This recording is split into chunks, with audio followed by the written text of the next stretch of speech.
Falei da tribulação, é verdade. Chegamos na tribulação. Nós começamos falando que existem 4 escolas de pensamento, que são as 4 formas de se entender os textos bíblicos, que são a idealista, a preterista, historicista, vamos repetir todo mundo junto? Idealista, preterista, historicista e futurista. Eu disse para vocês que a linha que eu sigo é a linha futurista, que é aquela que coloca o cumprimento da maioria dos textos proféticos num tempo futuro, chamado de tempo do fim. Então, pode ser que algumas coisas tenham acontecido ao longo da história, e talvez destas coisas, algumas delas tenham uma dupla referência, ou seja, se referiam a acontecimentos passados, mas também tem um paralelo de acontecimento no futuro. Isso é o que se chama na escatologia de dupla referência. Mas, além da linha futurista, nós temos também linhas diferentes em relação a pontos chaves da escatologia. Eu mencionei que um ponto-chave, que é um exemplo disso, é o milênio, porque existem aqueles que acreditam que o milênio não existe de forma literal e que tudo na Bíblia é simplesmente uma ideia, inclusive o milênio.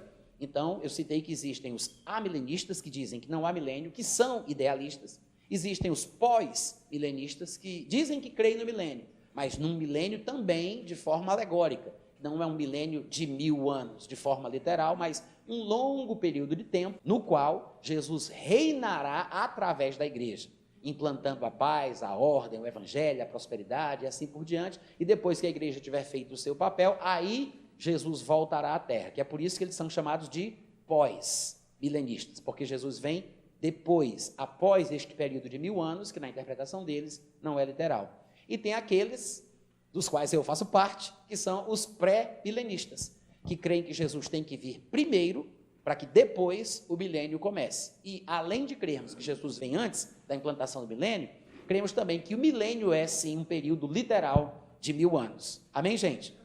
E falei que outro ponto-chave de divisão ideológica em relação à escatologia é a questão do acontecimento do arrebatamento em relação à tribulação, ou seja, em que momento acontecerá o arrebatamento, que é a retirada da igreja da terra? Antes do início da tribulação, no meio da tribulação ou depois da tribulação? Então, existem linhas de pensamento diferentes, que são os pré-tribulacionistas, os mídio ou meso-tribulacionistas e os pós-tribulacionistas. E tem uma linha que não é tão conhecida no Brasil, que são chamados de pré-ira, ou aqueles que creem no arrebatamento depois de 3/4 da tribulação ter transcorrido. Tudo bem, gente? Nós vimos Mateus 24, a partir do versículo 15 em diante, onde Jesus Cristo disse que quando virdes, pois, o abominável da desolação, do qual falou o profeta Daniel, quem lê o livro de Daniel entenda, Jesus se referia à manifestação visível do anticristo, e não apenas do espírito do anticristo que atua no mundo desde tempos imemoriais, né? Mas ele falava sobre a manifestação física do anticristo, e segundo ele, era uma coisa sobre a qual Daniel já tinha falado. Então nós lemos aqui um pouco sobre isso e vimos em Mateus 24 que Jesus parece ter dito claramente que a manifestação do anticristo se dará num ponto geográfico específico na terra, que esse lugar será em Jerusalém. Nós vimos pelo palavreado que Jesus Cristo usa, né? Ele diz, quando acontecer isso, quem estiver na Judéia, fuja da Judéia, porque, obviamente, o bicho estaria lá na Judéia e ele estava recomendando o povo a fugir da Judéia. Além disso, ele fala, quem estiver no eirado, não desça do eirado. Eirado é um termo que é usado para se falar de uma edificação própria da cultura judaica que se faz presente em Jerusalém. Além disso, depois ele fala, orem para que a vossa fuga não se dê no inverno, nem no dia de sábado, porque no dia de sábado os judeus só podem correr 1000 metros, 1.200 metros, que é mais ou menos 1 quilômetro, ou no inverno, porque em Jerusalém neva quando é no inverno, e não dá para fugir em tempo de neve. Então, nós vimos por isso que a tribulação, que também terá a presença do anticristo na terra, mas além do anticristo e dos seus exércitos que atacarão os judeus e os outros, ainda acontecerão eventos cataclísmicos, porque a Bíblia diz que os poderes dos céus serão abalados, as estrelas do céu cairão pela terra, as ilhas serão movidas do seu lugar, o sol ficará preto, a lua vermelha como sangue e assim por diante. E, como nós vimos em Mateus 24, Jesus, para descrever esse tempo, com situações acontecendo nos poderes espirituais, sobrenaturais, os poderes dos céus e na terra, através de situações como a manifestação do anticristo e a sua perseguição aos judeus e aos religiosos, Jesus Cristo disse que será um tempo de grande aflição, como nunca houve, nem jamais haverá, desde o dia que Deus criou o mundo até agora. Quando Jesus estava vivo, ele disse isso, até agora, né?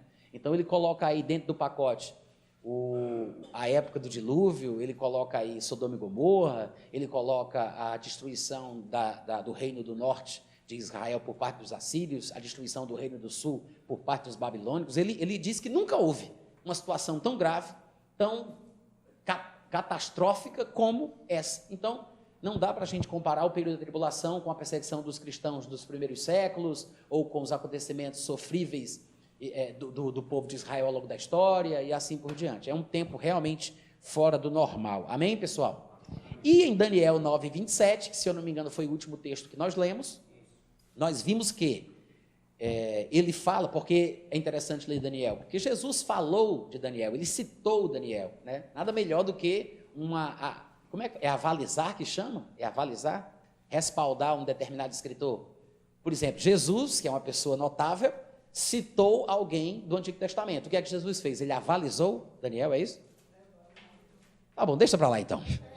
Daniel, capítulo 9, versículo 27, diz assim: ele fará firme, falando do anticristo, fará firme aliança com muitos. O anticristo fará firme aliança com muitos povos, muitas nações.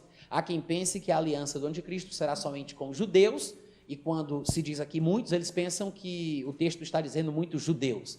Por isso é que de vez em quando surge alguém dizendo, ele vai fazer uma aliança de paz com Israel, não é? Não sei se é só com Israel, me parece que o texto fala com muitos povos, com muitas nações, e não apenas com muitos judeus.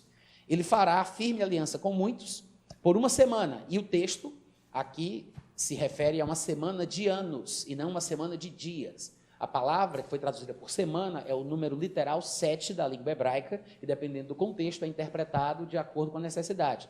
E todos os estudiosos concordam que é uma semana não de dia, mas uma semana de anos. É por isso que algumas versões em português, como, por exemplo, a Bíblia, o livro, a nova tradução da linguagem de hoje, a Bíblia amplificada e algumas outras versões traduzem já 7 anos de forma direta. Então, diz que na metade da semana, ou seja, 3 anos e meio, que são os mesmos 42 meses de Apocalipse 11 que a gente viu ontem, e os mesmos 1.260 dias, que são 3 anos e meio, se a gente for considerar o mês judeu, que tem apenas 30 dias. Então, na metade da semana, 3 anos e meio, ele fará cessar o sacrifício e a oferta de manjares, que são coisas praticadas pelos judeus, que estará acontecendo normalmente no templo que será levantado na época. A gente sabe que o templo dos judeus estará de pé, não somente por causa dessa passagem, e como outros textos também mencionados por Daniel, mas o próprio Paulo, ele disse isso em 2 Tessalonicenses, no capítulo 2, que é um texto bem popular quando se fala do anticristo, quando ele mencionou que o tal do filho da perdição, esse homem do pecado, que é o anticristo, ele se assentará no trono de Deus, ostentando-se como se fosse o próprio Deus. Todo mundo lembra disso, né? 2 Tessalonicenses, capítulo 2. Então, para ele se assentar no templo de Deus como se fosse o próprio Deus, o templo tem que estar de pé. Claro que existem interpretações diferentes para com estas palavras usadas por Paulo lá em 2 Tessalonicenses, mas eu acredito que Paulo está falando de um templo literal. Pessoas interpretam de forma diferente. Eu creio que Paulo está falando do templo dos judeus, que é a referência máxima sobre a adoração a Deus no mundo. Afinal de contas, por mais que nós saibamos que Deus não habita em templos feitos por mãos de homens, nós temos que lembrar daquilo que Jesus disse em João capítulo 4, a salvação vem dos judeus. Amém, gente?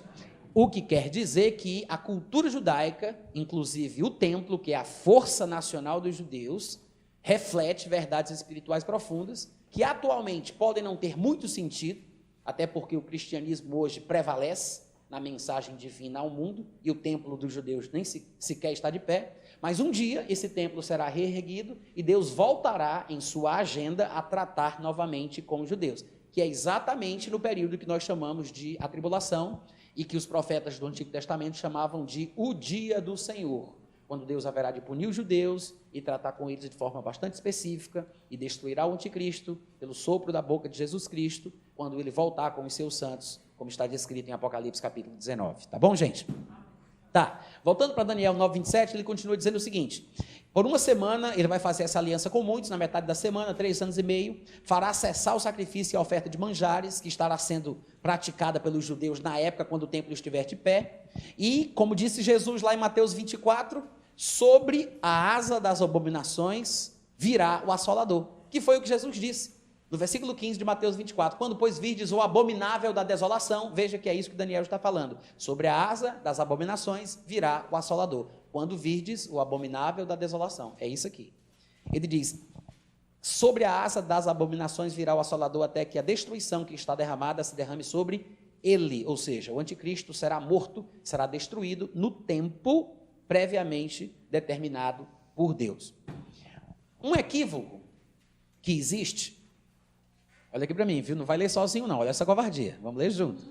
Um equívoco que existe no cristianismo, eu digo, no estudo da escatologia, no meu ponto de vista é um equívoco, para muitos quem está equivocado sou eu, mas eu creio que um dos equívocos é porque as pessoas não entendem que a igreja não poderia passar pela tribulação, não faz sentido a igreja passar pela tribulação. Eu sei que as pessoas que defendem um arrebatamento pós-tribulacional, elas usam versículos da Bíblia para defender os seus argumentos, mas me parece que elas não estão manejando bem a palavra da verdade. Claro que eles podem dizer a mesma coisa de mim, mas cada um apresenta os seus argumentos, e os meus são esses. Em primeiro lugar, em Apocalipse, nós temos uma descrição sequenciada de fatos que se desenrolarão no período do fim. E nós poderíamos dizer que, essencialmente, o miolo do livro de Apocalipse, ele se dá através da sequência de 7 selos, 7 trombetas e 7 taças.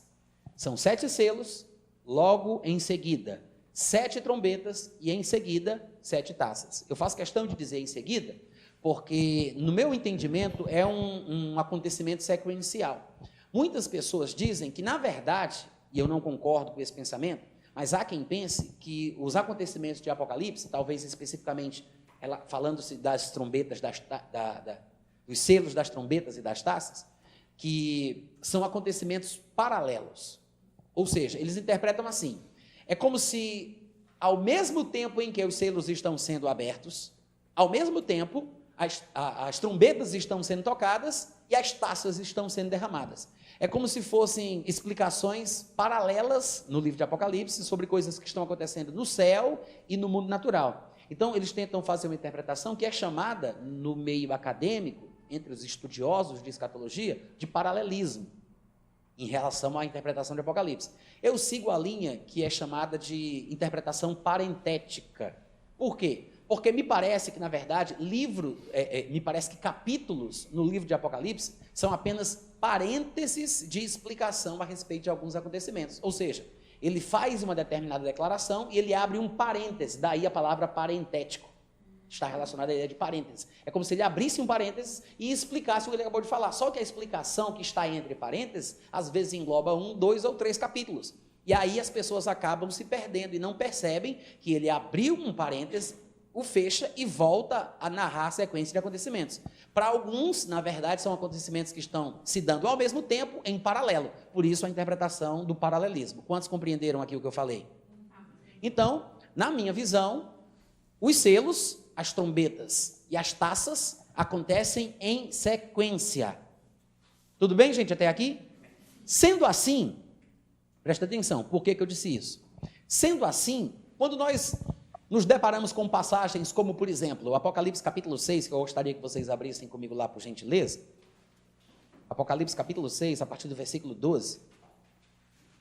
Quando nos deparamos com passagens como estas, se a minha linha de pensamento estiver correta, isso aqui é suficiente para mostrar que não faz sentido crer que a igreja estará na terra quando a ira de Deus começar a ser derramada, no período da tribulação. No versículo 12 de Apocalipse capítulo 6, está escrito o seguinte: vi quando o Cordeiro abriu o 6º selo. Qual foi o selo que ele abriu, gente? O 6º, né? São quantos selos? 7 selos, 7 trombetas e, finalmente, 7 taças. Olha aqui para mim, presta atenção, não vai ler sem mim, hein? E 7 taças, 7 selos, 7 trombetas e 7 taças. Inclusive, as tais das taças são chamadas pelo livro de Apocalipse, de taças da ira de Deus. E por causa disso, muita gente fala, tá vendo aí, Natan? A ira de Deus só vai ser derramada lá nas 7 taças.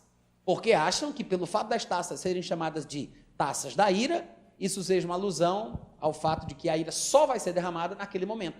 Mas isso não é verdade. A ira de Deus, ela se revela do céu contra toda a impiedade dos homens ímpios que detêm a verdade pela injustiça.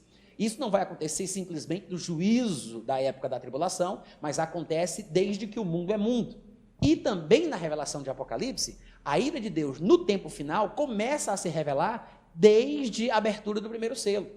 O que acontece é que a ira manifesta de Deus vai se intensificando. Não é que ela não esteja presente no primeiro, segundo, terceiro selo. Aqui no 6º selo, por exemplo, antes de entrar nas 7 trombetas, você vai ver que ele diz: quando o cordeiro abriu o 6º selo, sobreveio grande terremoto, o sol se tornou negro, como saco de crina, a lua toda, como sangue, as estrelas, no plural, do céu, caíram pela terra, como a figueira, quando abalada por vento forte, deixa cair os seus figos verdes. E o céu, diz o versículo 14, recolheu-se como um pergaminho quando se enrola.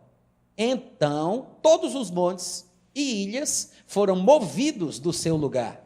Os reis da terra, os grandes, os comandantes, os ricos, os poderosos, até os escravos, os livres, se esconderam nas cavernas e nos penhascos dos montes e disseram aos montes e aos rochedos: caiam sobre nós, escondei-nos da face daquele que se assenta no trono e da ira do cordeiro, porque chegou o grande dia da ira deles, e quem é que pode suster-se? Amém? Então, quando essa lua ficar vermelha como sangue, de acordo com a descrição que lemos agora em Apocalipse, o pessoal não vai colocar as cadeiras na varanda e procurar a luneta para ficar assistindo, não, gente, como se faz hoje em dia, tá? É um sinal dos finais dos tempos. Assistesse, né? Assistesse. Vai ser um negócio pavoroso. Segundo a gente acabou de ler, é um negócio tão assustador que não tem como o pessoal dizer. Não tem como o pessoal dizer, rapaz, isso é apenas um evento climático, é uma situação que dá para explicar, a NASA vai fazer um documentário sobre isso. Não, vai ser uma coisa que todo mundo vai ter consciência. É Deus. É a ira de Deus. Bem que falava, é Deus, só pode, é Deus punindo o mundo, é Deus castigando. Está aqui, é isso que a Bíblia diz. O resumo da ópera do que vai acontecer entre as nações na época da manifestação da ira de Deus é isso. É essa reação e esse reconhecimento de que chegou a punição merecida. Agora veja, nós vimos que tal acontecimento, relatado no capítulo 6, está relacionado ao 6º selo. Amém, gente?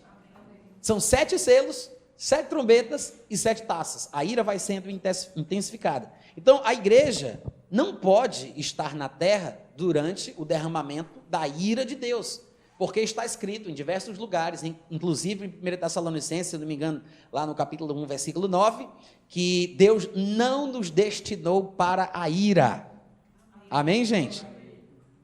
Aliás, 1 Tessalonicenses 5,9, que diz: Deus não nos destinou para a ira, mas para alcançar a salvação mediante nosso Senhor Jesus Cristo. E tem um determinado pregador norte-americano chamado Andy Woods, que prega muito sobre arrebatamento, escatologia, e eu gosto demais das coisas que ele fala. E não somente por causa do bom conteúdo que ele oferece, mas porque ele tem bom humor. E eu gosto de pregadores que têm bom humor.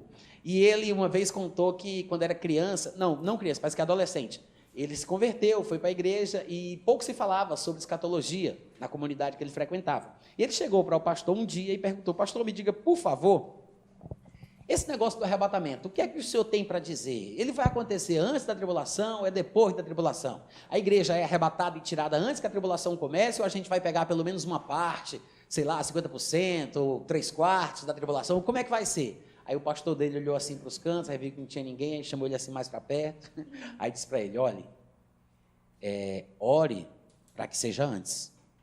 Aí ele olhou assim meio assustado, aí ele falou assim: mas se prepare, caso seja depois. Ou seja, nem mel nem cabaça, né? O pastor não sabia era de nada do assunto, também estava cheio de dúvidas, E ele conta isso nas ministrações que ele faz. E eu costumava dizer, hoje em dia eu não falo mais, só digo que eu falava, mas não falo. Mas antigamente eu falava assim, eu prefiro que os crentes estejam preparados para a tribulação e se surpreendam com o arrebatamento, do que se prepararem para o arrebatamento e serem surpreendidos com a tribulação. Mas eu percebi que isso gerava dúvida e o pessoal não entendia se eu cria na tribulação ou não, né? Se eu cria que a igreja ia passar, eu parei de falar isso, então eu não falo mais, só digo que eu falava. Mas uma das coisas que eles falam, os pós-tribulacionistas gostam de dizer sobre nós que cremos no arrebatamento pré-tribulacional, é o seguinte, eles dizem, mas vocês estão crendo que o arrebatamento vai ser uma fuga para a igreja, que vocês vão fugir da tribulação. E, de fato, gente, eu não tenho vergonha de admitir, não, é verdade. Graças a Deus, bens a Deus, que seja isso mesmo, porque vou dizer para vocês, eu não conheço um problema na minha vida que o arrebatamento não resolva. E eles dizem, mas vocês estão crendo que vai ser, como é que eles chamam, meu Deus? A vinda secreta de Jesus Cristo. Eles dizem, vocês estão crendo numa vinda secreta. Por quê? Porque os textos que falam do que é chamado biblicamente de a vinda de Cristo, são textos que mostram que será uma vinda visível, como Apocalipse capítulo 24, versículos, se eu não me engano, 27, 28, 29, 30, 31, quando Jesus diz, depois da tribulação daqueles dias, vereis os céus abertos e o Filho do Homem vindo nas nuvens e os seus anjos, não sei o quê. Então as pessoas pegam essa passagem e dizem, está vendo aí? Depois da tribulação daqueles dias, virá Jesus e todo olho o verá. Então, a volta de Jesus, a vinda de Jesus, é depois da tribulação. Só que tais pessoas se esquecem que, tecnicamente falando, a vinda de Cristo, de fato, será visível. E nós vamos ver isso hoje à noite, se Deus quiser, e eu conseguir também. Mas nós vamos ver que a vinda de Cristo será do mesmo jeito que ele foi. Assim como viram ele subir, as pessoas virão ele descer. Só que o arrebatamento não é a mesma coisa que a vinda de Cristo. E é por isso que as pessoas se atrapalham, porque quando falamos sobre o arrebatamento, que é a vinda de Cristo para o crente, não o que poderia ser chamado tecnicamente de a vinda de Jesus, mas é a vinda de Cristo para o crente. Quantos estão entendendo a diferença? As pessoas se atrapalham e acham que estamos falando sobre uma vinda secreta, porque não entenderam o significado. Até porque não tem como o desaparecimento de milhões e milhões de pessoas ser uma coisa secreta no mundo, viu, gente? Não tem como ser assim. Agora, eu queria abrir com vocês, nem sei se vai dar tempo agora a gente continuar, deixa eu ver quanto tempo já passou, 46 minutos? Eu acho que dá para a gente tocar ou começar. Mas eu queria abrir com vocês um dos textos mais importantes do Novo Testamento sobre o arrebatamento, que é 1 Tessalonicenses, capítulo 4. Versículo 13, diz assim, não queremos, porém, irmãos, que sejais ignorantes. Eu queria que vocês repetissem a palavra ignorantes. Vocês sabem que ignorante é uma pessoa bruta, né? Não. Ignorante é uma pessoa que não tem conhecimento, tá? Eu sei que tem aqueles que são mais grossos do que papel de enrolar prego, que também nós chamamos às vezes de ignorantes, mas o ignorante aqui, nesse caso, é aquele que não tem conhecimento, ou que ignora certos assuntos ou certos fatos. Então ele diz, não quero que sejais ignorantes, que não tenhais o conhecimento, ou que não tenhais a informação. Não quero, porém, irmãos, que sejais ignorantes com respeito aos que dormem. Todo mundo sabe que a palavra dorme aí aparece como figura de linguagem, é um eufemismo. Ele está usando uma palavra mais leve para falar de uma coisa muito mais pesada, que é a morte. Então, ele diz, não quero que vocês sejam ignorantes a respeito dos que já morreram. Esse é o significado real. Tudo bem? Aí, no versículo 13 ainda, ele continua. Não quero que ignoreis, ou que sejais ignorantes com respeito aos que dormem, para não vos entristecerdes como os demais que não têm esperança. Os demais são as pessoas do mundo, que não têm Cristo e que não têm conhecimento das verdades espirituais. Ou o que acontece com um cristão quando ele morre. Então ele está dizendo aqui, para que vocês não fiquem como os demais, desesperançados, tristes, deprimidos por causa da perda de um parente, de um familiar, de um amigo, uma coisa assim. Então ele está escrevendo para explicar sobre os crentes que morreram. Essa é a razão pela qual ele está falando aqui. Eu sei que esse texto é usado para se falar do arrebatamento, mas veja que a força motriz por trás da argumentação de Paulo é a morte dos crentes que estes irmãos conheciam, que poderia deixá-los tristes se eles não tivessem o conhecimento que ele vai compartilhar, tá? Então ele diz, versículo 14, pois não quero que sejais ignorantes com respeito aos crentes que morreram, para que vocês não fiquem tristes como os demais que não têm esperança, pois, se cremos que Jesus morreu e ressuscitou, é por isso que ele cita a morte e a ressurreição de Jesus, porque ele está falando do que vai acontecer com os crentes que morreram. Mas, pois se cremos que Jesus morreu e ressuscitou, da mesma forma, assim também Deus, mediante Jesus, trará em sua companhia os que já morreram. Então ele está dizendo, os que morreram vão voltar junto com Jesus, vão vir juntos com ele, porque Paulo está querendo mostrar que estes homens que morreram, homens, mulheres e pessoas, ele está querendo dizer que estão vivos, porque Deus não é Deus de mortos, Deus é Deus de vivos. É o argumento que Jesus usa para falar da ressurreição quando discute com as seitas religiosas judaicas, dizendo, ele não disse que eu sou o Deus de Abraão, de Isaac e de Jacó. Jesus usa essa passagem para dizer que ele é Deus de vivos e não de mortos, porque para ele, Abraão, Isaac e Jacó estão todos vivos. Então Paulo, usando a mesma linha de raciocínio, ele diz que estes que morreram, morreram para os homens, mas para Deus estão vivos e voltarão com Jesus quando ele vier. Então ele fala, se cremos que Jesus morreu e ressuscitou, assim também Deus, mediante Jesus, trará em sua companhia os que morreram, que ele chama de dormem, de forma figurativa. E no versículo 15 ele fala, ora, ainda vos declaramos por palavra do Senhor, eu quero que você frise bem a expressão, por palavra do Senhor, daqui a pouco a gente vai voltar a isso aqui é muito importante, ele diz, ainda vos declaramos por palavra do Senhor isto, nós, os vivos, os que ficarmos até a vinda do Senhor, de modo algum precederemos os que dormem, porquanto o Senhor mesmo, dada a sua palavra de ordem, ouvida a voz do arcanjo, ressoada a trombeta de Deus, descerá dos céus e os mortos em Cristo, veja que ele restringe os mortos, quando ele usa a expressão mortos em Cristo, ele não está falando sobre todos os mortos, desde Abel, que foi o primeiro justo a ser assassinado, até, não, ele disse, os mortos em Cristo, ele está falando de mortos de um período específico, ele diz, e os mortos em Cristo ressuscitarão primeiro, depois nós, os cristãos vivos ou vivos em Cristo, poderíamos fazer essa dobradinha, né, já que ele disse mortos em Cristo, então os outros são os vivos em Cristo, depois nós, os vivos em Cristo, os que ficarmos, não todos os homens, mas os vivos em Cristo, seremos arrebatados juntamente com eles, porque os seus corpos serão arrebatados do mar, da terra, de todos os lugares, e serão atraídos a Jesus, que estará nos céus, entre nuvens, e nós, os vivos, também juntamente com eles, seremos arrebatados entre nuvens para o encontro do Senhor nos ares. Veja que não é na terra, a gente vai se encontrar com ele nos ares. E assim estaremos para sempre com o Senhor. Aí ele fala, consolai-vos, pois, uns aos outros com estas palavras. É assim que ele termina esse bloco semântico da sua explicação sobre a volta de Jesus para o crente. Primeira coisa que eu quero dizer, gente, olha aqui para mim, presta atenção, se o anticristo houvesse de se manifestar antes da igreja ser tirada, e a gente sabe, o anticristo, ele vai procurar as pessoas para decapitar, e vai ser aquele corre-corre, pega, não pega, hora não pega. Ele vai decapitar muita gente, e alguns escaparão e outros não. Se o anticristo há de se manifestar antes da igreja ser arrebatada, e a tribulação vai acontecer antes da igreja ser arrebatada, porque é no período da tribulação que o anticristo se manifesta, e a ira de Deus vai estar sendo derramada na terra durante esse período, 7 selos, 7 taças e 7 trombetas, aliás, 7 selos, 7 trombetas e 7 taças, então, por que quando ele fala do arrebatamento, se o arrebatamento só pode acontecer depois, como interpretam alguns, por que no final do bloco semântico, que ele explica sobre o arrebatamento, que é a vinda de Cristo para o crente, ele diz, consolai-vos, pois, uns aos outros com estas palavras. Será que ele não está se esquecendo de alguma coisa? Ele deveria ter dito, pois é, se preparem, porque aí está vendo o bichão, o anticristo, vai ser um pega no pega, hora não pega, vai ter decapitação para lá, decapitação para cá, se vocês estiverem vivos, se vocês escaparem, consolai-vos, pois, uns aos outros com essas palavras.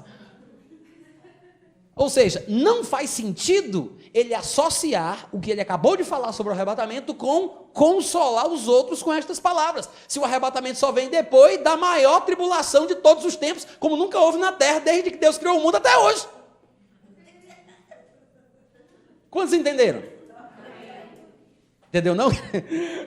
Então, gente, não faria sentido Paulo dizer isso se essa interpretação fosse correta. Paulo não poderia ter esquecido desse pequeno detalhe, né? Que para acontecer o arrebatamento, antes de dizer consolai-vos uns aos outros com estas palavras, ainda tem um monte de coisa aí para acontecer que pode ser que traga a morte dos que estão lendo o que ele está falando. Então, daqui a pouco a gente continua, meu tempo terminou, a gente vai retomar de onde a gente parou, 10 minutinhos, tá? Daqui a pouco a gente volta. 1 Tessalonicenses capítulo 4, né? Versículo 13 ao 18, a gente leu já o texto todo. Eu disse que esse texto é um dos textos básicos que nós usamos para falar sobre o arrebatamento. Agora, existem alguns elementos interessantes que precisam ser mencionados aqui. Primeiro, no versículo 15, eu vou reler, tá bom, gente? Só para retomar a ideia. No versículo 13 ele diz: não queremos, porém, irmãos, que sejais ignorantes com respeito aos que dormem, para não vos entristecerdes como os demais que não têm esperança. Pois, se cremos que Jesus morreu e ressuscitou, assim também Deus, mediante Jesus, trará em sua companhia aqueles que já morreram. Ora, ainda vos declaramos por palavra do Senhor. É muito importante observar isso aqui. Quando eu fiz a leitura no primeiro tempo, eu disse que vocês marcassem a expressão por palavra do Senhor. Eu quero que vocês entendam que essa expressão não significa outra coisa senão Paulo está citando as revelações que ele recebeu de forma pessoal de Jesus Cristo. Ele não está falando sobre um texto do Antigo Testamento, como quem diz, é como disse o Senhor, está escrito lá em Isaías. Não é isso. Ele não está fazendo referência a textos do Antigo Testamento de forma alguma. Quando ele diz por palavra do Senhor, ele se refere a algo que ele ouviu pessoalmente de Jesus Cristo. E a falta de compreensão desse pequeno, mas importantíssimo detalhe faz com que as pessoas não entendam uma cadeia de ideias que tem que se suceder em relação ao que Paulo fala aqui sobre o arrebatamento. Eu vou dizer, mas depois vou explicar mais detalhadamente. O que acontece é que no Novo Testamento nós não temos ninguém, além de Paulo, explicando com riqueza de detalhes o que é o arrebatamento. Porque o arrebatamento, ele não foi revelado aos profetas do Antigo Testamento. A questão do arrebatamento não é tratada nos textos da Antiga Aliança.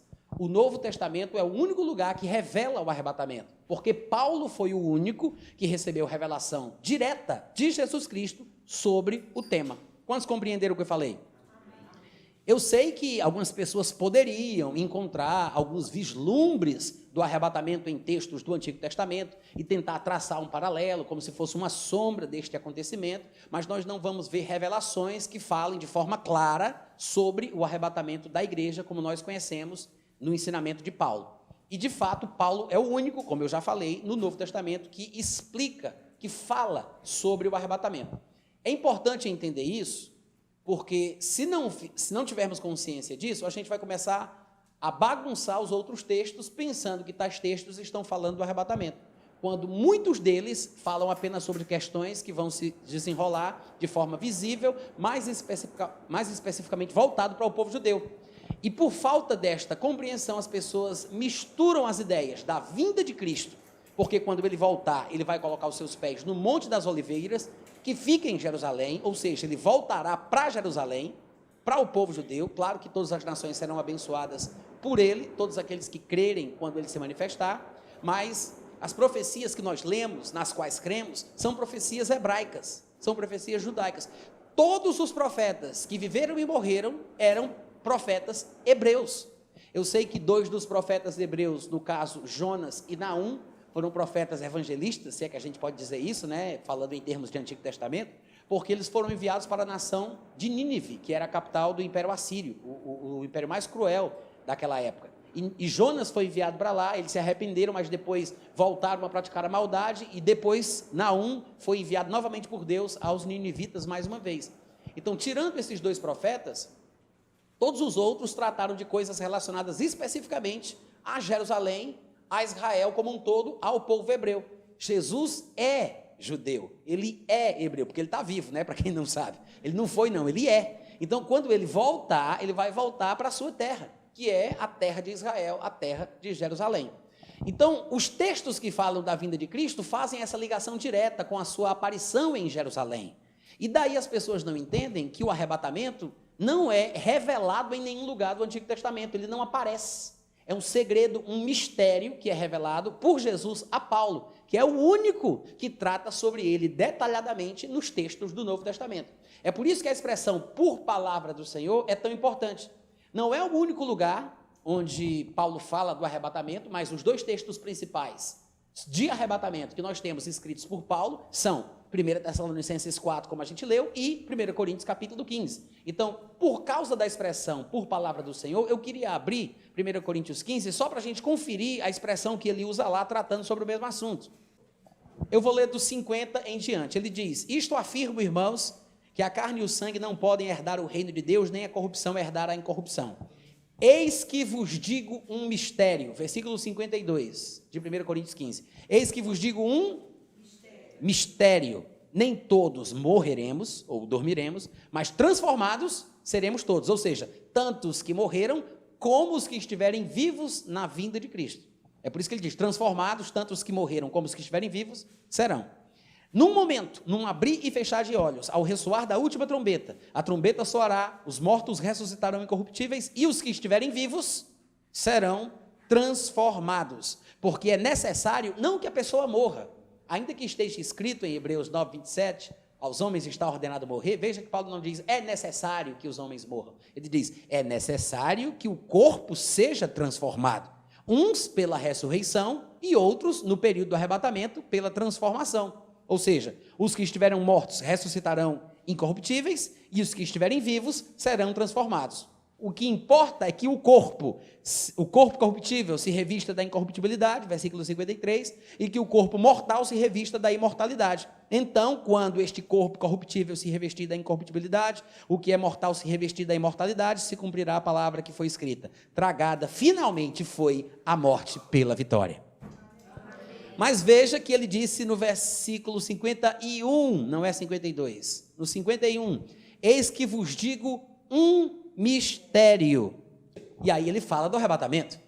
Nem todos morreremos, mas transformados seremos todos. Os que estiverem vivos serão transformados num abrir e piscar de olhos. Por que ele chama de mistério? Porque é uma coisa que jamais foi tratada. Não era de conhecimento público. Nunca se falou sobre isso. O arrebatamento, que ocasionará essa transformação dos crentes vivos, nunca foi proferida, nunca foi explicada por profeta do Antigo Testamento nenhum.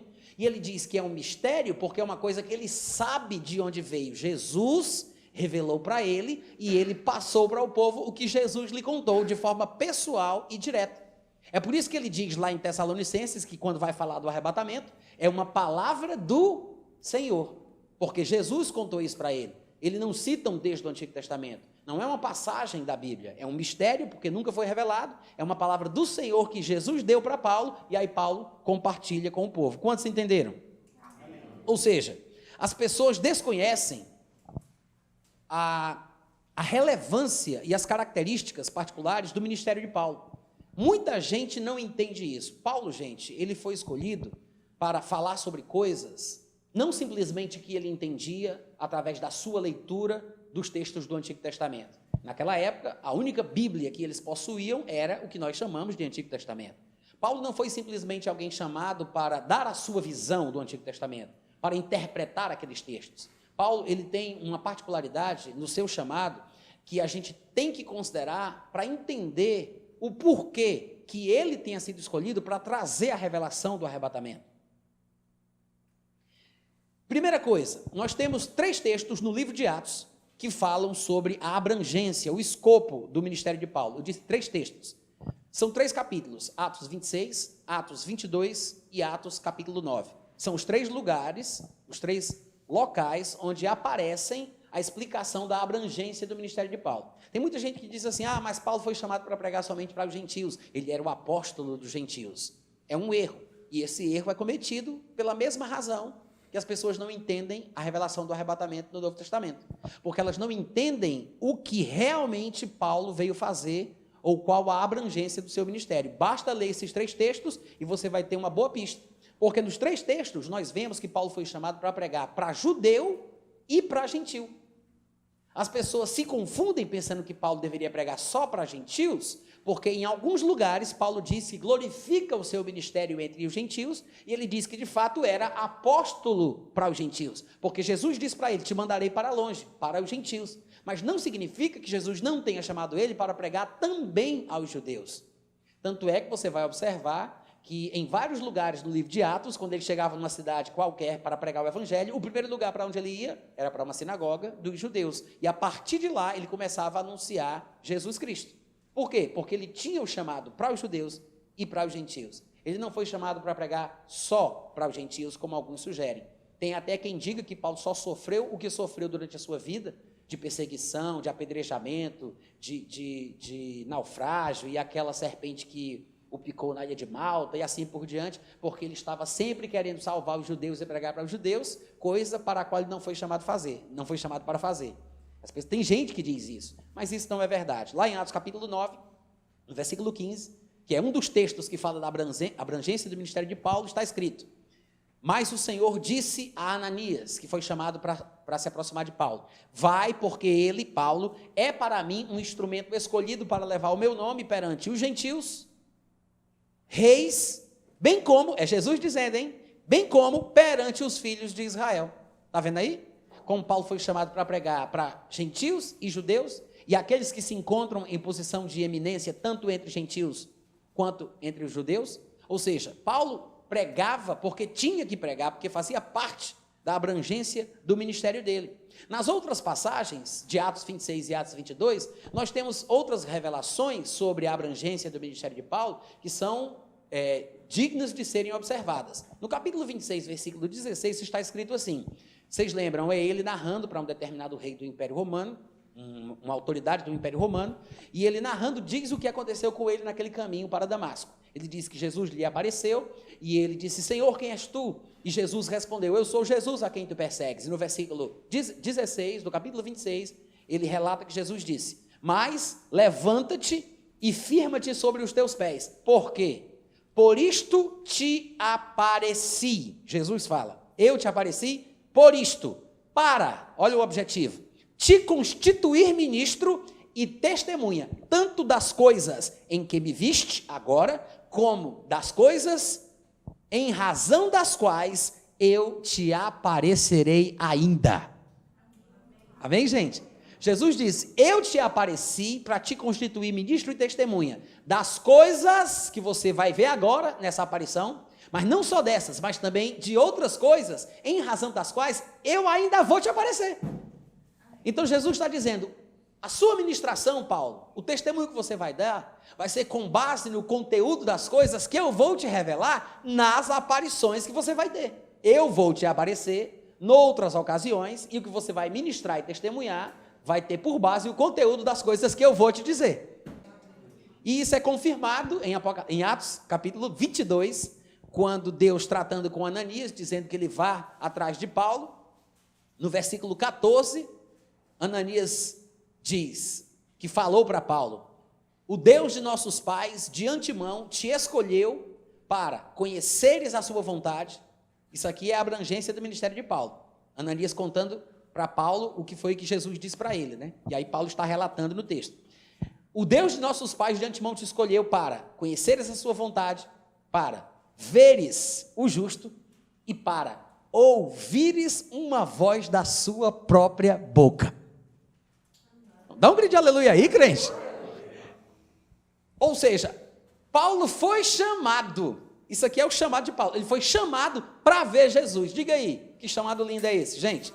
Ele foi chamado para ver Jesus e para ouvir uma voz da sua própria boca. Porque, diz o versículo 15, terás de ser sua testemunha diante de todos os homens, judeus e gentios, por isso que ele diz todos os homens, das coisas que tens visto e ouvido.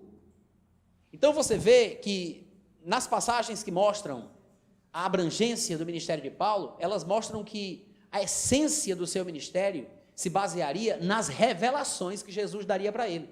Agora, não é essas revelações que a gente tem quando vai dormir não, viu, gente? Nada contra o texto bíblico que diz: sonharão os vossos velhos. Mas o que acontece é que a Bíblia está falando sobre revelações que Jesus deu para ele de forma pessoal. Jesus apareceu para Paulo e disse: eu te apareci por isto, para te constituir ministro e testemunha. Tantas coisas que você vai ver agora, como ministro e testemunha daquelas coisas pelas quais te aparecerei ainda. Então, veja que o ministério de Paulo se baseava nas coisas que Jesus contaria para ele pessoalmente. E Paulo confirma isso quando ele vai escrever Gálatas, no capítulo 1, versículo 11 e 12. Paulo diz: faço-vos, porém, saber, irmãos, que o evangelho por mim anunciado não é segundo o homem, porque não o recebi, nem o aprendi. Ele disse: não recebi, nem aprendi de homem algum, mas mediante revelação de Jesus Cristo. Glória! Aí começa a fazer mais sentido a relevância do ministério de Paulo. Por que os textos de Paulo permeiam quase todo o Novo Testamento? Por que ele escreveu mais de 2/3 do Novo Testamento? Por que Paulo é tão importante? A gente vai ver Pedro, que era coluna da igreja de Jerusalém, que andou pessoalmente com Jesus, quando vai escrever a sua segunda epístola, no capítulo 3, a partir do versículo 15, ele diz: e tende por salvação, amados irmãos, a longanimidade do nosso Senhor Jesus Cristo, como também vos escreveu o nosso amado irmão Paulo, segundo a sabedoria que lhe foi dada, conforme ele costuma fazer em todas as suas epístolas, nas quais tem coisas difíceis de entender, que os indoutos e incrédulos distorcem, como também fazem com as demais escrituras. Pedro diz: para mim, o que Paulo escreve é a palavra de Deus. Porque ele comparar os textos de Paulo com as demais escrituras, e as demais escrituras às quais ele se refere é o Antigo Testamento, porque era a única Bíblia daquela época, meu irmão, isso me mostra que se Pedro, que andou com Jesus, que era coluna da igreja de Jerusalém, diz que o que Paulo escreve é a palavra de Deus, só pode ser. Só pode ser. Agora o que é interessante é que Pedro diz assim: eu sei o que Paulo fala em todas as suas epístolas. Porque ele diz: conforme o nosso amado irmão Paulo vos escreveu, segundo a sabedoria que lhe fora dada, como é seu costume fazer em todas as suas epístolas. Como é que ele sabe o que Paulo escreve em toda a epístola que Paulo escreve? Afinal de contas, Paulo nunca escreveu para Pedro, ele escreveu para Tito, para Timóteo, para Filemão, para os Colossenses, para os Laodicenses, para os Coríntios. Eu sei que a gente não tem a carta para os Laodicenses, mas ele disse que escreveu, então ele escreveu, né? Mas ele nunca escreveu para Pedro. Aí, gente, como é que ele sabe o que Paulo escreveu em todas as suas epístolas? Porque Pedro colecionava tudo o que Paulo produzia. Provavelmente ele fazia o que alguns de nós fazemos. Ele, andando nas suas ministrações, chegava em algum lugar por onde Paulo tinha passado, e ele era da igreja de Jerusalém, e devia ter alguma carta de Tiago, de João, alguma coisa, e ele oferecia: olha aí, eu tenho alguns escritos aqui, de Tiago, de João, tem de Paulo, quer trocar? Ele colecionava. O homem era fã, como nós dizemos hoje em dia. Então ele admirava e respeitava o ministério de Paulo. Agora veja, Pedro era a referência, uma referência da igreja cristã daquela época. Só que, pelo que parece, pelas próprias palavras de Pedro, Paulo era a referência das referências. Glória! Vocês percebem a importância do ministério de Paulo? Os irmãos estão entendendo o que eu estou falando? Então, quando ele fala: eu não recebi nem aprendi de homem algum, mas foi por revelação de Jesus Cristo, gente, isso mostra que o que ele fala, não tudo, mas grande parte do que ele fala se baseia no que Jesus contou para ele nessas aparições. Ou seja, Jesus não falava quando estava na terra. Jesus não tocou nesse assunto em seu ministério terreno, porque ele tinha uma característica específica, e ele não podia fugir do significado da sua manifestação terrena inicial. Mas, quando ele aparece a Paulo, é totalmente diferente. E é para Paulo que ele conta coisas que Paulo vai revelar nas suas epístolas. E Pedro diz: cara, isso é a palavra de Deus.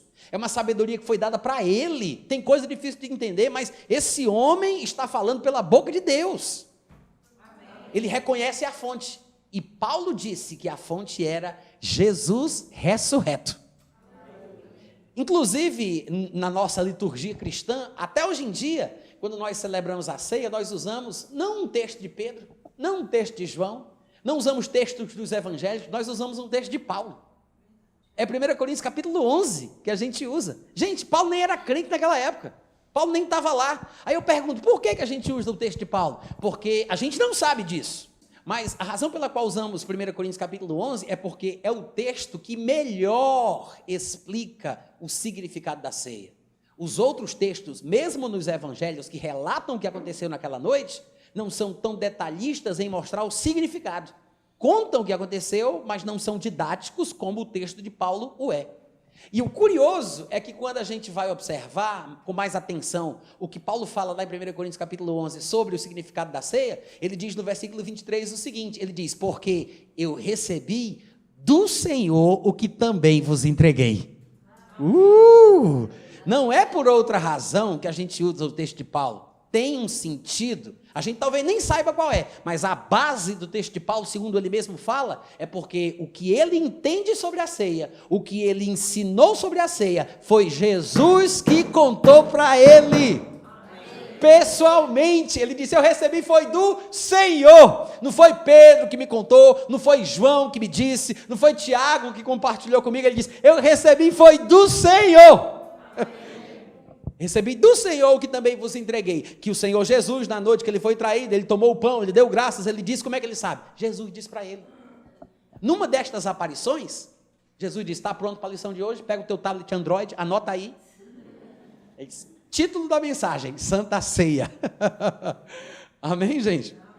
Ou seja, é por isso que é importante observar esses pequenos detalhes nas colocações de Paulo a respeito das coisas que ele trata, inclusive o arrebatamento. Porque nos textos áureos sobre o arrebatamento, as pessoas deixaram escapar isso, o que é primordial para entender. Porque o arrebatamento é uma revelação de Jesus para Paulo, exatamente como as outras coisas que Paulo falava. Porque ele disse, recebi e aprendi, não de homem algum, mas mediante revelação.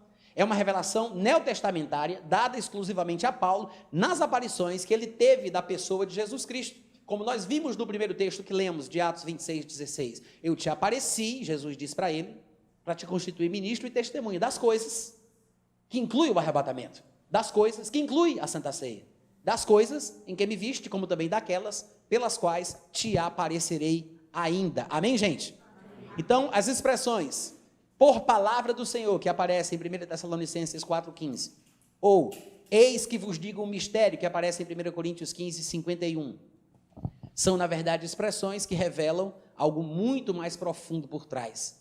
Ele está falando sobre a forma que ele recebeu a revelação do arrebatamento, que é o que estes dois textos tratam. Amém, irmãos? Amém. Aí você vai me perguntar, Natan, mas em nenhum lugar Jesus falou qualquer coisa que seja sobre o arrebatamento? Eu acredito que sim. Tem uma pequena porção de Mateus 24, onde ele fala do arrebatamento.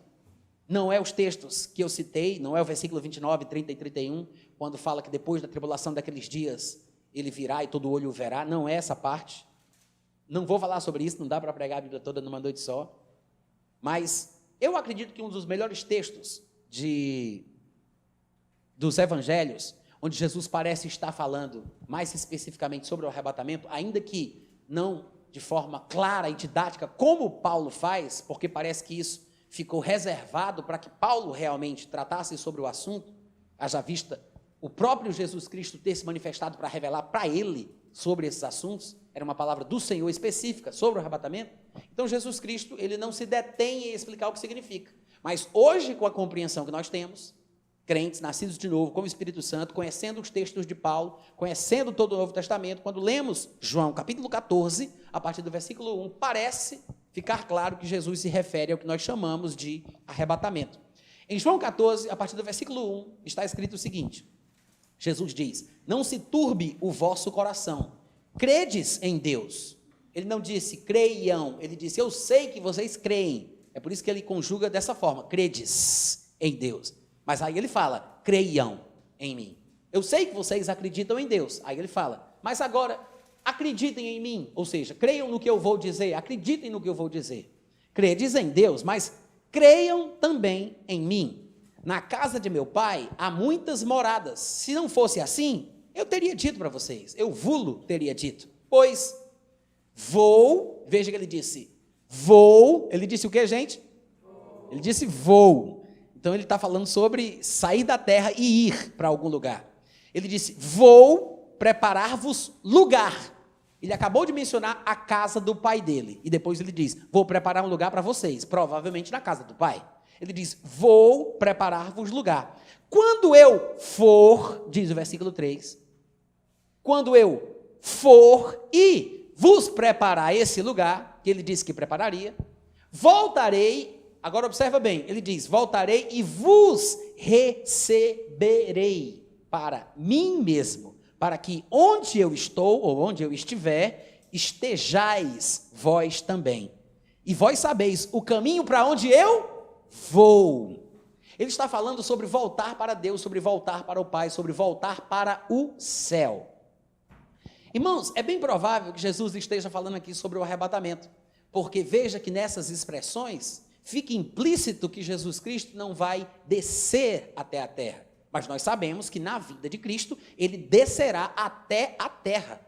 Ele colocará os seus pés no Monte das Oliveiras, estabelecerá o seu trono em Jerusalém, todas as profecias do Antigo Testamento falam isso, e ele reinará, como nós vimos, por 1000 anos nesta terra.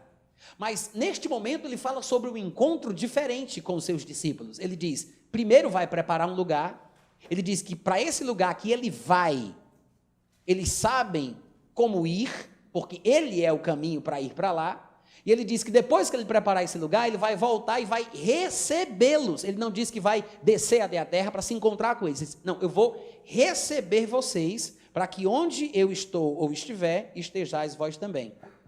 E curiosamente, a palavra usada aqui, quando ele fala vos receberei, a palavra que foi traduzida por receberei, no grego é paralambano, que é uma palavra muito usada quando se trata de associação de amizade. Não é uma palavra usada em contextos negativos, pelo menos na maioria dos textos que eu procurei, não tive tempo de olhar todos os textos do Novo Testamento onde a palavra aparece, mas todos os que eu vi apareciam em contextos positivos. E um dos que me destacou, que me chamou a atenção, foi Mateus capítulo 1, versículo 24, quando fala que José, despertando do sono, fez como lhe ordenara o anjo do Senhor e recebeu a sua mulher, porque ele estava pensando em rejeitá-la. Mas quando ele muda de opinião, ele a acolhe, ou seja, ele a recebe, paralambano. A mesma palavrinha que Jesus Cristo usou, dizendo, quando eu preparar lugar para vocês, eu vou voltar e vou receber vocês, ou seja, ele não diz, eu vou até aí, diz, eu vou receber vocês, para que onde eu estiver, vocês também estejam, paralambano. Igual como José, quando recebeu Maria para ser a sua esposa. Amém, gente? Amém. Então, é possível que esse texto faça alusão ao que nós chamamos de arrebatamento. Até aqui todo mundo está entendendo? Amém. Tá, então, a razão pela qual nós destrinchamos esta expressão de Paulo, de 1 Tessalonicenses 4, eis que vos declaro por palavra do Senhor, é para que nós entendêssemos que é uma expressão que tem muito mais por trás do que a gente imagina. Se refere à forma que Paulo adquiriu o conhecimento que ele tinha. Ele não está falando sobre um texto do Antigo Testamento. Quando ele usa a expressão, ele faz referência ao que nós acabamos de conferir. Ou seja, era como Jesus ensinava as coisas para ele, como ele aprendia as coisas que Jesus revelava, como ele passava para o povo. Todo o conhecimento que ele tinha, que era revelado por Jesus, era assim, nessas visões, nessas aparições de Jesus Cristo. Outra coisa que as pessoas, às vezes, também confundem sobre a passagem de 1 Tessalonicenses, que eu quero mencionar, se encontra no versículo 16. 1 Tessalonicenses capítulo 4, versículo 16. Porquanto o Senhor mesmo, dada a sua palavra de ordem, ouvida a voz do arcanjo e ressoada a trombeta de Deus, descerá dos céus e os mortos em Cristo ressuscitarão primeiro. Primeira coisa que eu quero comentar é que eu acho que a expressão descerá dos céus, ela é melhor traduzida quando coloca os céus no singular. Eu sei que algumas versões de vocês devem dizer descerá do céu e não dos céus. Alguém tem uma versão que diga céu no singular? Alguém aqui? Você? Você também? Tá, só para provar que tem versões que traduzem no singular. Eu prefiro a versão que traduz descerá do céu em vez de dos céus, porque se ele descesse dos céus, significaria que desceria dos três, ou seja, desceria até a terra, porque nós sabemos que tem uma terra e existem 3 céus. Se fala que no final de tudo, Deus ele criará novos céus e uma nova terra. Tem uma terra, mas existem 3 céus. Sabemos que são 3 porque Paulo revela que subiu ao mais elevado céu, que é onde se encontra o Altíssimo, porque o Altíssimo está no lugar mais elevado. Ele disse que foi arrebatado ao terceiro, que deve ser o mais elevado, o último céu. Foi arrebatado até o terceiro céu. E no terceiro céu, ele diz, estando no paraíso, ele chama o terceiro céu de paraíso, que é onde está o trono de Deus. Então, é onde Jesus Cristo está hoje. Ele está assentado à direita da majestade nas alturas. De fato, em Colossenses 3, a Bíblia diz que Jesus Cristo vive sentado à direita de Deus. E ele está lá no alto. Pensar nas coisas lá do alto. Lá no terceiro céu, lá do paraíso. Então, o que acontece? Nós temos o primeiro céu, que é esse céu atmosférico. Nós temos as camadas atmosféricas neste primeiro céu, a troposfera, a estratosfera, a mesosfera, a termosfera, a exosfera. Eu sei que tem a ozonosfera e a ionosfera, mas não me interessa. Mas aí depois do primeiro céu, tem o lugar onde se encontram as águas, acima do firmamento. Como está escrito lá em Gênesis, quando Deus decidiu mandar águas para inundar a terra. Que a Bíblia diz que Deus abriu comportas debaixo do abismo e abriu as comportas do firmamento. Ou seja, não foi simplesmente chuva que cai das nuvens que inundaram a terra. Deus precisou abrir os abismos e ele precisou abrir as portas do firmamento. Então, acima do primeiro céu estão as águas acima do firmamento, como a Bíblia explica, que as pessoas que não levam muito em consideração a Bíblia pensam que é o espaço sideral. Depois do segundo céu, vem o terceiro céu, que a Bíblia chama de paraíso. Então, Jesus Cristo, ele descerá do céu, dos céus, que é o terceiro céu, no arrebatamento, e se encontrará conosco, não na terra, mas nós já vimos, porque já lemos o texto todo, que nós nos encontraremos com ele nos ares, que é o primeiro céu. Então, ele não descerá a todos os céus, ele descerá do céu até o primeiro céu, mas não até a terra, e nos encontraremos com ele nos ares. Quantos estão entendendo até aqui? Daí, veja que no versículo 17, diz que depois, nós os vivos, falando aqui que primeiro os mortos serão ressuscitados e arrebatados, mas depois, nós os vivos, os que ficarmos, seremos arrebatados juntamente com os mortos ressuscitados, entre nuvens, para o encontro do Senhor nos ares, e assim, estaremos para sempre com o Senhor. Ou seja, assim que nos encontrarmos com Jesus por ocasião do arrebatamento, que é disso que o texto de 1 Tessalonicenses 4 trata, como todo mundo sabe. Depois que nos encontrarmos com Jesus nos ares, o que vai acontecer com a gente? E assim o quê? E assim estaremos para sempre com o Senhor. Partindo do pressuposto que o arrebatamento aconteça antes da tribulação, que é como eu creio, essa é a razão pela qual Paulo diz a vinda do Senhor. Ele chama o arrebatamento de a vinda do Senhor. Por quê? Porque é a vinda do Senhor para o crente. Não é a vinda do Senhor, tecnicamente falando, quando todo olho o verá, e ele descerá até o Monte das Oliveiras, e estabelecerá o seu trono em Jerusalém, e reinará por 1000 anos. Porque se, por ocasião do arrebatamento, que acontece antes do início da tribulação, o crente se encontra com ele e assim estará para sempre com o Senhor, para o crente, Jesus já veio. Vocês entenderam?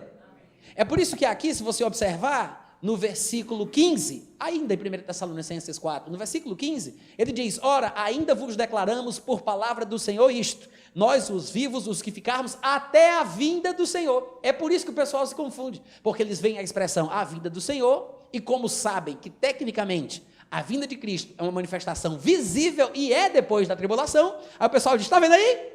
O arrebatamento, porque o texto está falando sobre o arrebatamento, é depois da tribulação, porque a vinda do Senhor é depois da tribulação, quando todo olho o verá. Então as pessoas pensam que o arrebatamento tem que acontecer na mesma ocasião da vinda, porque não entenderam o contexto no qual a expressão a vinda do Senhor, usada por Paulo, aparece aqui. Paulo está falando sobre o encontro dos crentes com Cristo e assim estarão para sempre com o Senhor, porque o arrebatamento é a vinda do Senhor para o crente. Se ele já veio para o crente, não tem mais como ele vir. Esse é o significado do que acontece aqui. Após o arrebatamento, para o crente, Cristo não virá mais, não virá novamente. Pelo contrário, o que a Bíblia diz é que Cristo virá com os santos. Depois você pode conferir lá em Apocalipse capítulo 19, você vai ver que ele fala sobre um exército montado em cavalos, vindo com Jesus Cristo do céu. E a Bíblia fala, inclusive, que esses justos ou santos, que estão vindo juntamente com Jesus em Apocalipse 19, eles estão vestidos de vestes brancas. E ele explica dizendo que estas vestiduras brancas são os atos de justiça praticados pelos santos, pelos justos, mostrando que são crentes que foram lavados, purificados, e por isso estão vestidos dessa forma. Ele está falando da igreja que vem com Jesus Cristo, gente, que já foi arrebatada, né?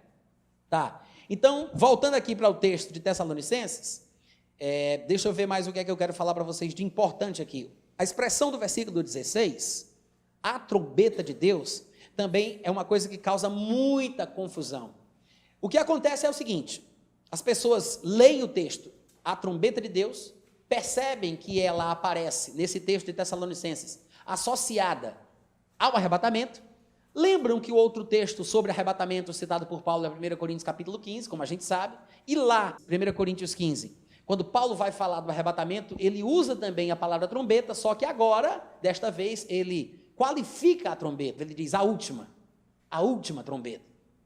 No versículo 52, ele diz, num momento, num abrir e fechar de olhos, que é a característica do arrebatamento, que é uma coisa que acontece numa fração de segundos, diferentemente da vinda de Cristo, que vocês vão ver que vai ser igual à forma ou modus operandi que ele foi, do jeito que ele foi, ele vai vir. Mas aqui ele está falando sobre as características do arrebatamento, que é uma coisa que acontece numa fração de segundos. E aí ele diz, ao ressoar da última trombeta, a trombeta soará, os mortos ressuscitarão incorruptíveis e nós seremos transformados. Qual é o problema associado com a expressão última trombeta? Porque as pessoas pensam que Paulo está falando da 7ª trombeta citada em Apocalipse por João. Quantos entenderam a lógica? Nenhuma, né? Mas é assim que eles pensam. Eu vou mostrar para você por que não tem lógica. A lógica, aspas, a lógica que as pessoas usam para argumentar dessa forma é porque em Apocalipse, que é o livro da revelação de Jesus Cristo, sobre o fim, fala sobre 7 selos, 7 trombetas e 7 taças. Como são 7, a última é a 7ª.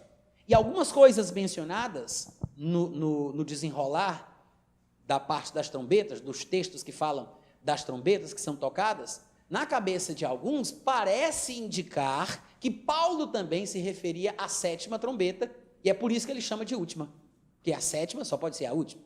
Mas, em primeiro lugar, a 7ª trombeta tocada em Apocalipse não é a última trombeta que é tocada. São 7 trombetas com um propósito específico, mas não é a última trombeta tocada na terra.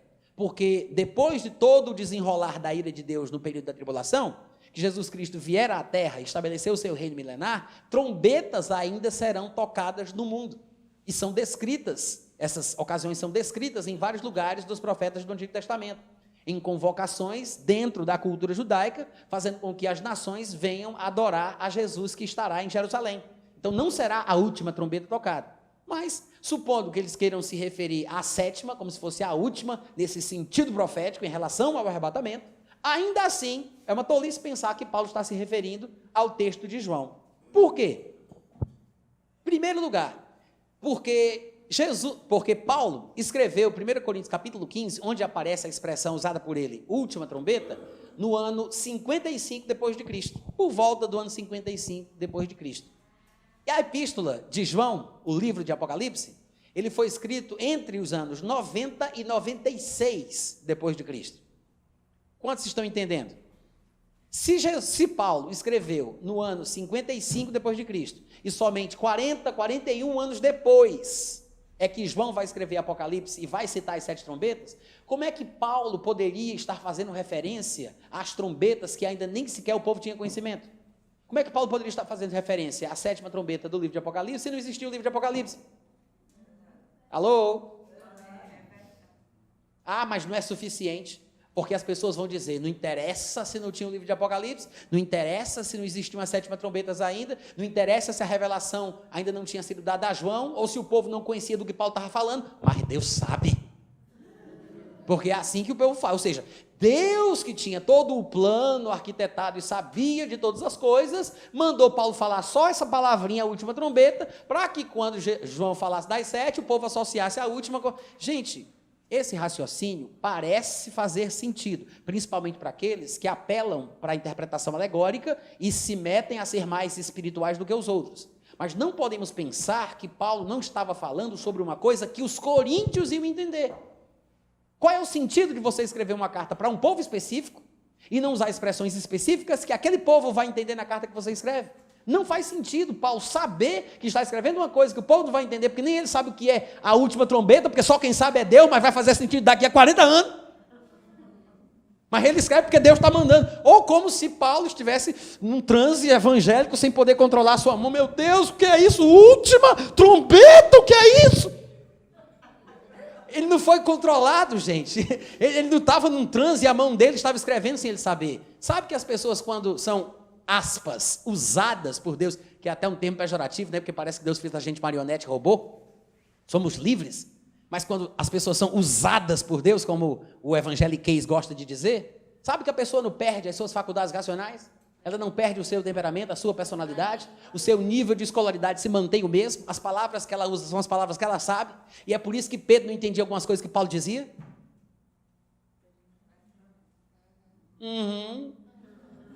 Amém, gente? Então, o que é que Paulo está querendo dizer com a expressão a última trombeta? Simples. Dá uma olhadinha na primeira epístola de Paulo aos Coríntios e na segunda epístola. Vai procurando expressões que estão envolvidas com o mundo dos esportes. E você vai ficar impressionado o quanto Paulo faz referência a figuras esportivas. Constantemente.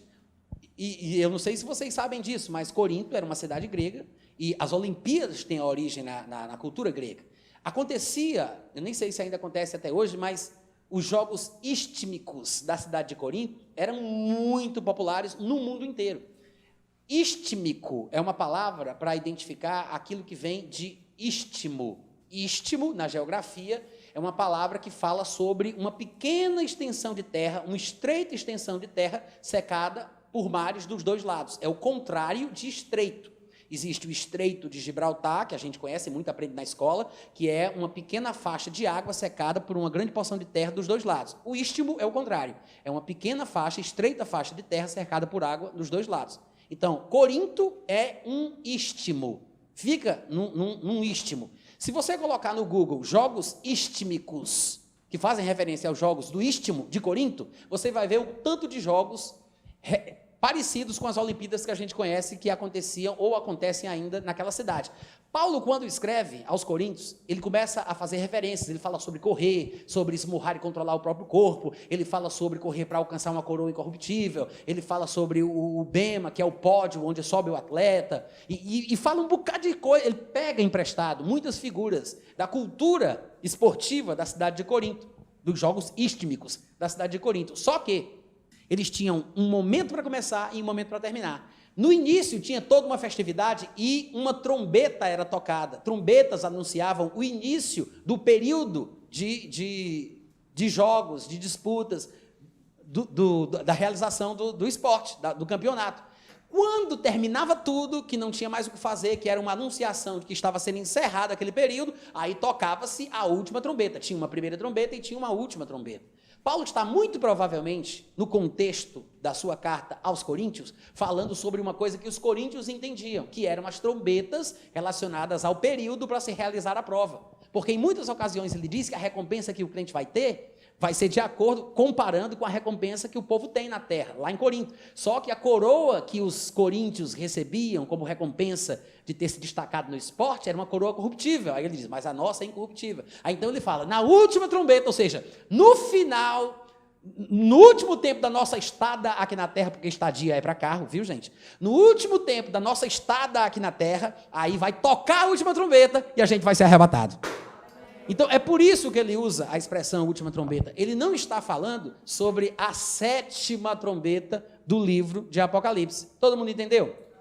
Mas, ainda tem quem argumente dizendo o seguinte. Natan, veja Apocalipse, capítulo 10, versículo 7. E eu vou ler para os irmãos. Diz assim, nos dias da voz do 7º anjo, que vai tocar a 7ª trombeta, quando ele estiver para tocar a sua trombeta, que é a 7ª, supostamente a última, na cabeça de alguns pós-tribulacionistas, como eu acabei de falar aqui para vocês, ele diz, cumprir-se-á, então, o mistério de Deus, segundo ele anunciou aos seus servos, os profetas. Aí o pessoal faz assim, tá vendo aí? Apocalipse 10, 7? Quando a 7ª trombeta tocar, vai se cumprir o quê, irmão Natan? O quê? O mistério de Deus. Aí as pessoas pegam a palavra mistério que aparece aqui, além de ser a última trombeta das 7, aí se lembram que quando Paulo fala do arrebatamento, ele cita a expressão última trombeta, e ele diz que é um mistério. Diz, eis que vos digo um mistério. Aí o povo diz, com certeza, só pode ser o arrebatamento, não é possível.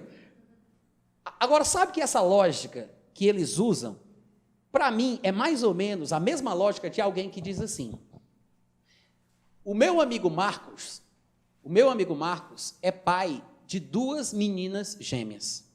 Ontem eu encontrei uma moça que disse que tem uma irmã gêmea.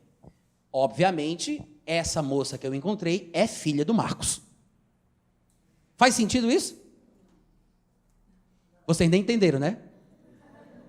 Vou dizer de novo. Olha a lógica. Meu amigo Marcos é pai de 2 meninas gêmeas. Ele é pai de 2 moças que são gêmeas. Ontem, eu conheci uma moça que tem uma irmã gêmea. Lógico que essa moça só pode ser a filha de Marcos. Uma das filhas, claro. Vocês entenderam isso? Ou seja, é uma lógica totalmente sem sentido. Mas me parece que é esse raciocínio que as pessoas usam para fazer a ligação da palavra mistério aqui, da palavra mistério de Paulo lá. Fazer a ligação da palavra trombeta aqui com a expressão última trombeta de Paulo lá. É uma coisa totalmente sem sentido, que parece fazer sentido quando você não pensa muito a respeito. Porque, afinal de contas, o fato de Marcos ser pai de 2 gêmeas não quer dizer que a gêmea que eu encontrei ontem é a filha do Marcos. Muito obrigado pelo entusiasmo. O que acontece? Gente, a palavra mistério, ela aparece em diversos lugares na Bíblia, e em cada lugar que aparece, tem um significado específico. Não pense que a palavra mistério é um termo técnico para arrebatamento, porque não é. Ainda que Paulo use a palavra mistério para falar sobre o arrebatamento, dando a entender que aquilo era um mistério que estaria sendo revelado por ele, porque era uma palavra que ele tinha recebido do Senhor, coisa sobre a qual ninguém tinha tratado até então, não significa que em qualquer lugar que apareça a palavra mistério, está se referindo ao arrebatamento.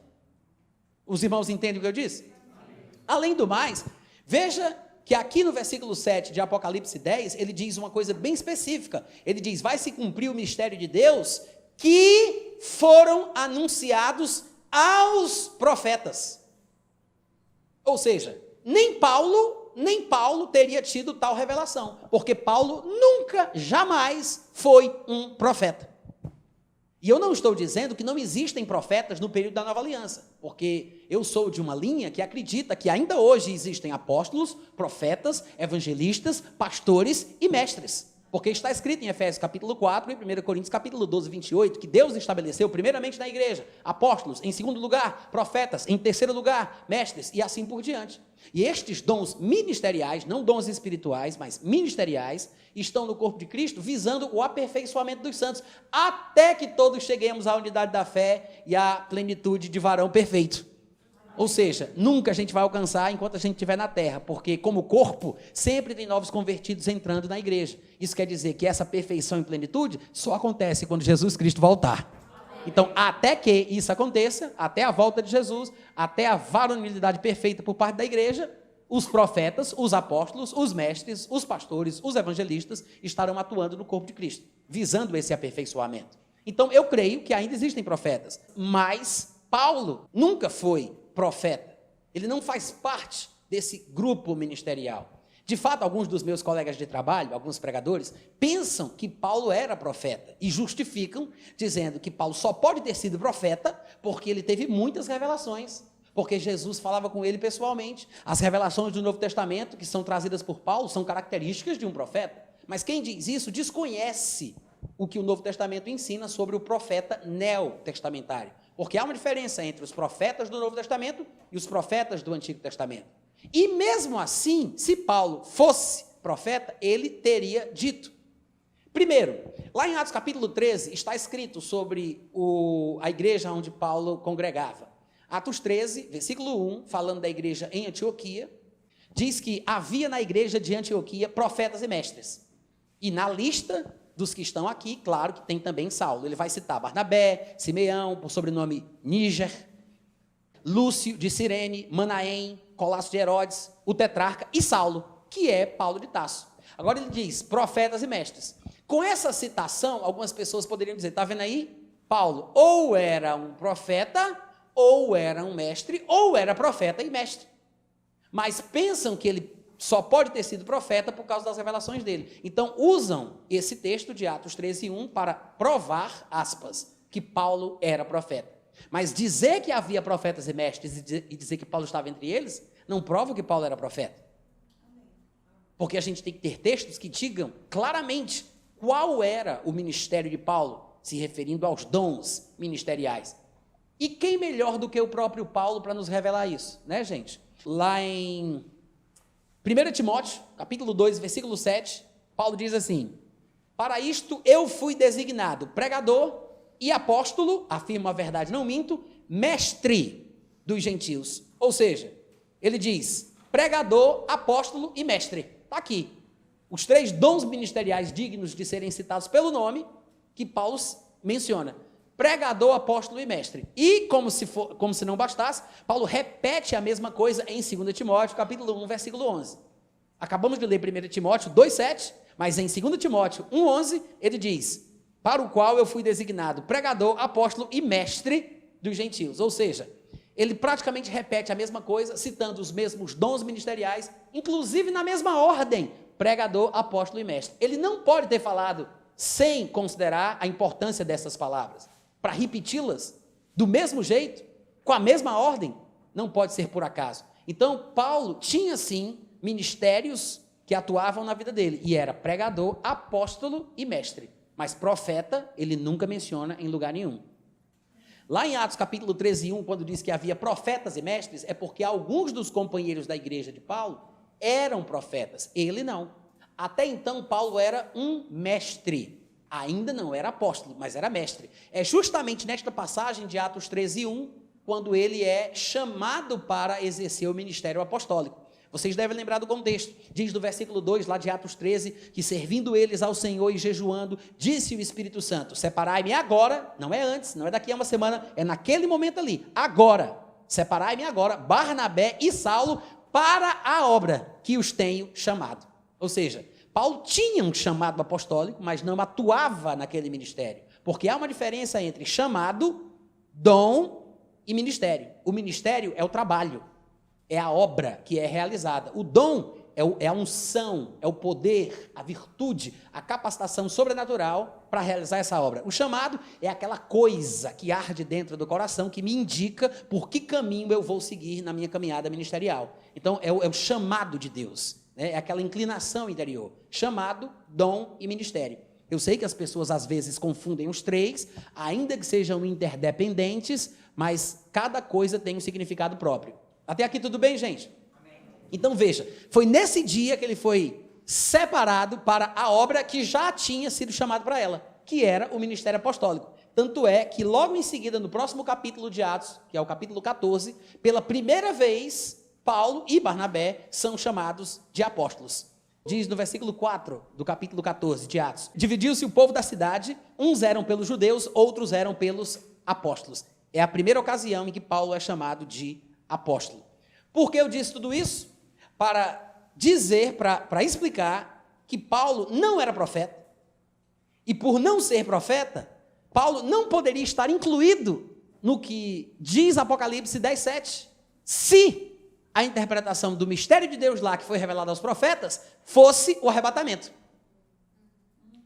Quantos compreenderam? Ou seja, o texto de Apocalipse 10:7, que usam para dizer que na sétima trombeta, o mistério de Deus, que é o arrebatamento, vai se revelar, que Deus vai acontecer, que Deus havia revelado aos profetas, o texto que eles usam é totalmente incompatível com a compreensão clara do restante das Escrituras, que mostram que Paulo recebeu a revelação do arrebatamento de Jesus Cristo em pessoa, mas a revelação que ele recebeu, ele não a recebeu por ser profeta, porque afinal de contas, Deus, ele revelou a sua verdade aos apóstolos e profetas, como está, não somente aos profetas, mas aos apóstolos e profetas.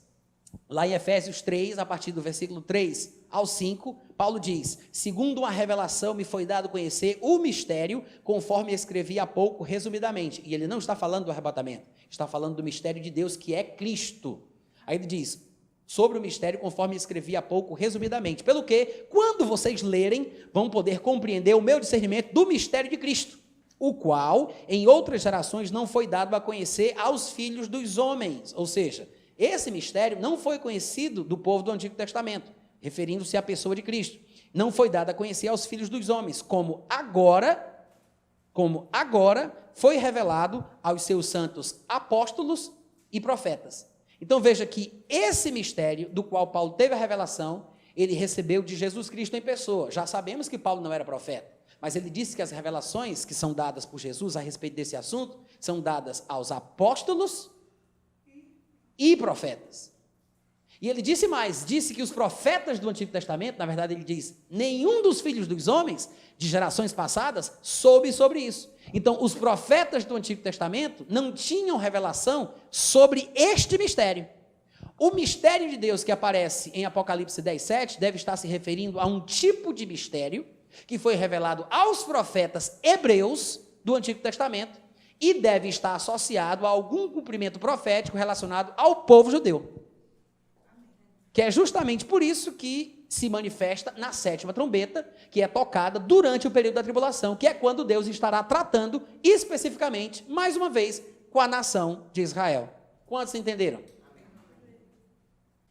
Voltando para o contexto do arrebatamento em si, comparando com a segunda vinda, de fato, porque o arrebatamento é a vinda do Senhor para o crente, porque quando nos encontrarmos com Ele nos ares, estaremos para sempre com o Senhor. Então, depois de arrebatados, para nós, Cristo já veio. Amém, gente? Amém. Mas, comparando o arrebatamento com a vinda de Cristo, tecnicamente falando, a característica da vinda de Cristo, quando todo olho o verá, é muito bem relatada em Atos capítulo 1, a partir do versículo 9 ao versículo 11. Capítulo 1, tá? A partir do versículo 9. Diz assim, isso aqui é depois da ressurreição, viu, gente? É depois que Jesus ressuscitou, já tinha se passado 40 dias, onde ele ficou aparecendo intermitentemente aos discípulos, falando com eles sobre coisas concernentes ao reino dos céus. Aí no versículo 9, diz que, ditas estas palavras, foi Jesus elevado às alturas, olha aí, à vista deles, não é isso? Sim ou não? Amém. Ou seja, eles viram Jesus subir, né? Viram Jesus subir, foi visível. Tá, foi elevado às alturas à vista deles, e uma nuvem o encobriu dos seus olhos. E estando, antes de eu falar disso, deixa eu fazer um comentário aqui. O que é interessante nessa passagem é que nos faz entender, ainda que ele não dê os detalhes que um curioso gostaria de encontrar no texto, mas ele parece relatar que essa subida de Jesus foi lenta. Não sei se vocês percebem, porque diz que enquanto Jesus estava falando, ele foi elevado às alturas, à vista deles. Se fosse como, por exemplo, olha aqui para mim, presta atenção, não vai ler sem mim, olha a covardia. Se fosse como, por exemplo, vai acontecer no arrebatamento, que a gente já sabe as características do arrebatamento, é num momento, é uma coisa rápida, ele quer dizer que é muito rápido, não abrir e piscar de olhos, é uma fração de segundos. É essa a ideia que está sendo transmitida ali, inclusive pela palavra original usada no grego. Agora, diferentemente da situação do arrebatamento, que é numa fração de segundos, veja que aqui ele fala que ele foi elevado às alturas à vista. Eles viram. Se fosse numa fração de segundos, não dava para ver. Já foi. Como é que ele foi elevado à vista? Não dá. Ele teria desaparecido se fosse numa fração de segundos. Porque não dava para saber para onde ele foi, se para cima, para baixo, para o lado, só sumia. Mas quando diz que ele foi elevado às alturas à vista, é porque deu para ver Jesus subindo, pedacinho por pedacinho. E diz mais, diz que foi elevado a ponto de uma nuvem o encobrir dos seus olhos. Então, eles estavam olhando Jesus subir até o momento que Jesus chegou na nuvem. Não foi a nuvem que desceu para a terra, foi Jesus que chegou na nuvem. Amém, gente? Porque a gente tem que explicar tudo, porque senão o pessoal diz, mas é porque a nuvem baixou. Não, é Jesus que foi subindo, e a ponto de estar numa altura tal que as nuvens o encobriram. Mas ele não entrou no seu disco voador atrás daquela nuvem e foi para o espaço não, tá, gente? Foi para o céu, né? Ele não fez isso. O que a Bíblia quer dizer é que ele continuou subindo, mas as nuvens impediam que eles conseguissem ver. Não é que Jesus se escondeu para sumir. Ele foi ocultado pela nuvem porque os olhos não conseguiam enxergar, mas ele continuou sendo elevado às alturas. Ele foi, na verdade, assunto até até o terceiro céu. Atravessou todas as camadas atmosféricas, atravessou o segundo céu, chegou no terceiro céu, que é o paraíso, onde está o trono de Deus, flexionou os seus joelhos e se assentou à direita da majestade nas alturas. De fato, é onde ele está hoje. Lá em Colossenses diz que ele vive sentado à direita de Deus. Então, ele subiu até chegar no seu destino. E é isso que é interessante. A característica da sua ida reflete as características da sua vinda, que pelo que vemos, e não é a única diferença que há entre as duas coisas, pelo que vemos, é diferente do arrebatamento, que é uma coisa que acontece numa fração de segundos. Então diz que ele continuou subindo a ponto de as nuvens o encobrirem dos seus olhos, e no versículo 10 diz que estando eles com os olhos fitos no céu, enquanto Jesus subia, veja, enquanto Jesus subia, né? Uma ideia de subida lenta e vagarosa. Eis que 2 varões vestidos de branco, anjos, se puseram ao lado deles e lhes disseram: varões galileus, por que estáis olhando para as alturas? Esse Jesus que dentre vós foi assunto ao céu, virá do modo como o vistes subir. Ou seja, a vinda de Cristo, tecnicamente falando, é aquele momento em que todo olho o verá, que vai acontecer depois da tribulação. Mas o arrebatamento não é a mesma coisa da vinda de Cristo e tem características bem distintas, bem diferentes. Amém, gente? E eu preciso encerrar porque o nosso tempo já terminou. Amanhã tem mais. Venha que vai ser uma grande bênção. Vá em paz em nome de Jesus.